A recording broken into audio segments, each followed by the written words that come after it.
తల్లిదండ్రుల ప్రేమకు మరణం లేదు. వారు మనతో ఉన్నా లేక భౌతికంగా దూరమైనా వారి ఆశీస్సులు ఎప్పుడూ మన వెంటే ఉంటాయి. అందుకే మన కలలో తల్లిదండ్రులు కనిపిస్తే దాన్ని చాలా శుభసూచకంగా భావిస్తారు. కలల గురించి శాస్త్రీయంగా చేసే అధ్యయనాన్ని వనిరాలజీ అంటారు. సైన్స్ ప్రకారం కలలు నాడీ కణాల సంకేతాలు మాత్రమే, కానీ ఆధ్యాత్మికంగా చూస్తే ఇవి మనకు వచ్చే దివ్య సందేశాలని పండితులు చెబుతున్నారు. ముఖ్యంగా కలలో జీవించి ఉన్న లేదా మరణించిన తల్లిదండ్రులు కనిపిస్తే అది చాలా శుభప్రదమని నమ్మకం.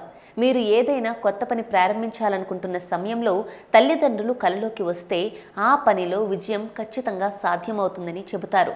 ఇంకా తెల్లవారుజామున వచ్చే కలలు ఎక్కువగా నిజమయ్యే అవకాశాలు ఉంటాయని పెద్దలు అంటూ ఉంటారు. ముఖ్యంగా సూర్యోదయానికి ముందు కనిపించే శుభ స్వప్నాలు జీవితంలో మంచి మార్పులకు సంకేతమని విశ్వసిస్తారు.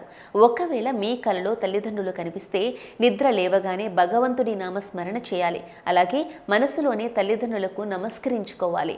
ఇలా చేయడం వల్ల మనసుకు ధైర్యం పెరగడమే కాకుండా ఆ రోజంతా చేసే పనులు విజయవంతంగా పూర్తయ్యే అవకాశాలు ఉంటాయని పండితులు చెబుతున్నారు.